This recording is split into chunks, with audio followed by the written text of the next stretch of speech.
warahmatullahi wabarakatuh. Perkenalkan, nama saya Anita Hayatul Nufus. Saya dari Prodi Pendidikan Bahasa dan Sastra Indonesia Universitas Brawijaya Angkatan 2020.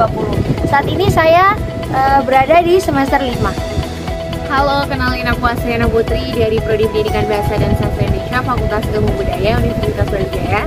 Saat ini aku sedang menempuh semester 5 dan semester 4 lalu aku mengikuti program pertukaran mahasiswa merdeka dan diterima di Universitas Mula Warman.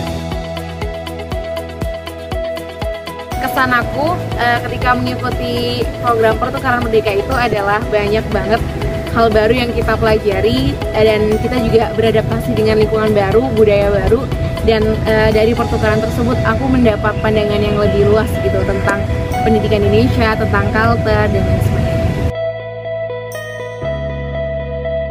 Baik, apa saja yang saya dapatkan selama mengikuti program pertukaran mahasiswa Merdeka Angkatan 1 ini? Yaitu pastinya yang pertama pengalaman.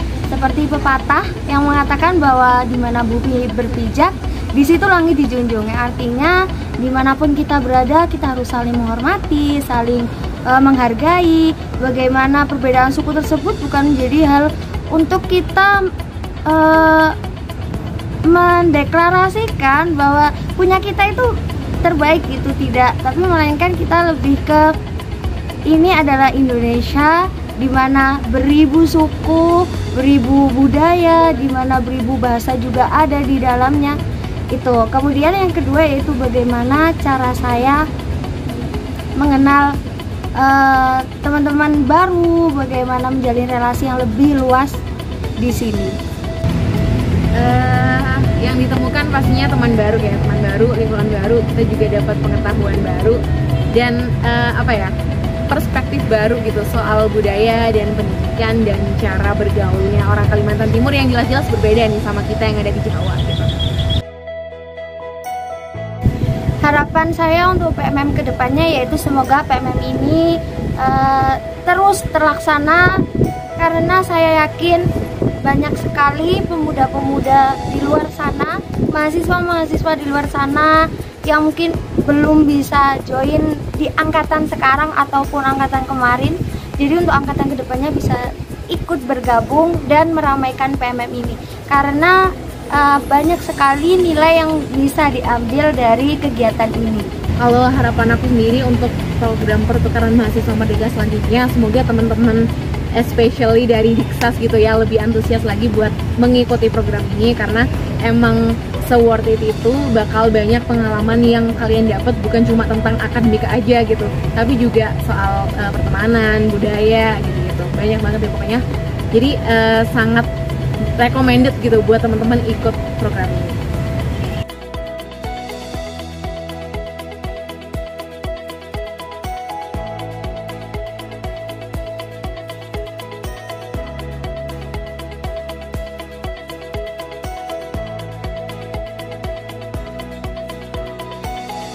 Halo, assalamualaikum warahmatullahi wabarakatuh. Saya Bramanda Putra Pratama dari Diksas Indo 2018, merupakan alumni mahasiswa kampus mengajar angkatan 1 yang ditempatkan di SDK Indriasana 4 Surabaya. Halo teman-teman, perkenalkan saya R.A. Ega Fatma Feruzi dari Program Studi Pendidikan Bahasa dan Sastra Indonesia Universitas Brawijaya. Nah, kesan saya terhadap program kampus mengajar ini, waktu saya mendapatkan informasi bahwa akan ada program ini, itu saya sangat excited, saya sangat senang dan langsung mempersiapkan diri untuk dapat mendaftar, dan alhamdulillah saya dapat diterima dan bergabung untuk mengajar di SDK Indriasana 4 Surabaya. Nah, selama saya mengikuti atau beraktivitas di sekolah tersebut, saya sangat bersemangat, saya sangat menikmati, saya sangat enjoy terhadap seluruh kegiatan saya untuk terjun ke sekolah tersebut. Nah, yang perlu saya persiapkan sebelum mengikuti program kampus mengajar ini tentunya berkas-berkas ya, informasi berkas-berkas yang saya perlukan apa saja untuk dapat mendaftar, dan ketika diterima saya mempersiapkan diri dengan mengikuti pembekalan yang dilaksanakan, karena dari pembekalan tersebut saya juga belajar mengenai materi-materi apa saja yang kira-kira saya dapat ajarkan ke siswa-siswa SD tersebut. Selain itu saya juga mengkonsep atau merancang suatu program kerja bersama rekan-rekan satu kelompok saya di SD tersebut yang kiranya dapat diterapkan untuk membantu perkembangan di sekolah tersebut. Nah, ternyata dari apa yang kami persiapkan ini masih sedikit kurang untuk dapat diimplementasikan, khususnya terkait dengan materi-materi ajar, karena ternyata siswa-siswa di sekolah tersebut masih belum banyak yang mampu untuk melakukan atau menguasai kalistung, baca tulis hitung tingkat dasar, sehingga kami mulai dari dasar lagi untuk mengajarkan siswa-siswa tersebut kemampuan baca tulis hitung, baru setelahnya dapat mengimplementasikan materi yang kami peroleh dari pembekalan. Lalu guru-guru ataupun tenaga pendidik di sekolah tersebut juga masih kurang mahir ya dalam menguasai teknologi, karena dari cerita mereka selama melakukan pembelajaran daring mereka hanya memanfaatkan WhatsApp group maupun Google Form. Nah, sedangkan untuk media-media lainnya dari teknologi-teknologi lain yang membantu ini masih sangat kurang dan mereka tidak menggunakannya, sehingga pembelajaran yang dilakukan pun menjadi tidak kurang maksimal untuk diperoleh oleh siswa, karena siswa hanya mengerjakan tugas dan membaca materi.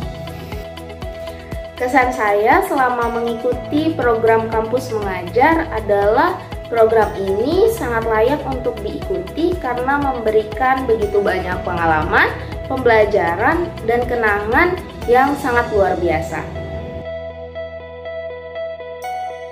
Nah, lalu dari pengalaman saya tersebut, saya mendapatkan suatu sudut pandang bahwa masih ada sekolah, bahkan di Surabaya sebagai salah satu kota terbesar di Surabaya, yang masih memiliki kualitas yang di bawah rata-rata. Siswa-siswa yang masih belum mampu atau memiliki kemampuan yang setara dengan siswa-siswa yang seharusnya.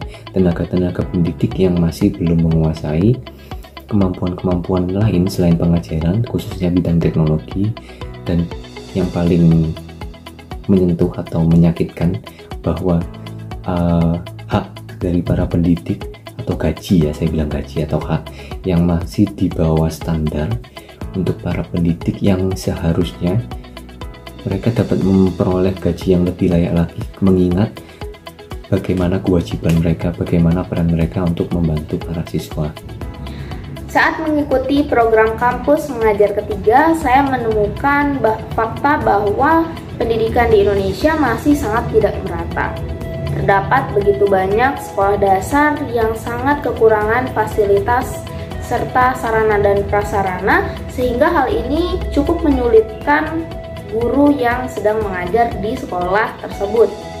Selain itu, fakta bahwa masih begitu banyak adik-adik kita meskipun telah berada di sekolah atau di kelas tinggi. Selain itu, fakta bahwa begitu banyak adik-adik kita meskipun telah berada di kelas tinggi masih kesulitan untuk membaca, menulis, dan berhitung.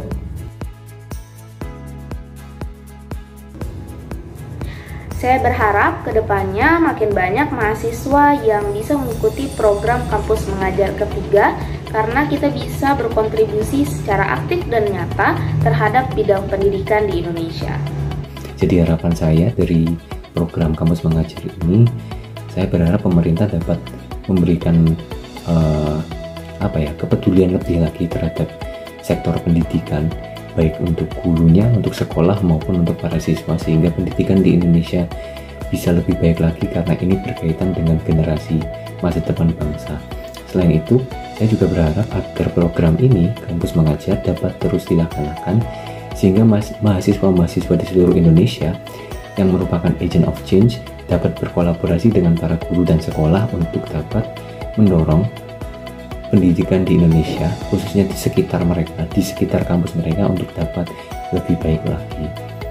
Itu yang bisa saya sampaikan. Semoga teman-teman bisa mengikuti program kampus mengajar di angkatan selanjutnya. MBKM Gaspol.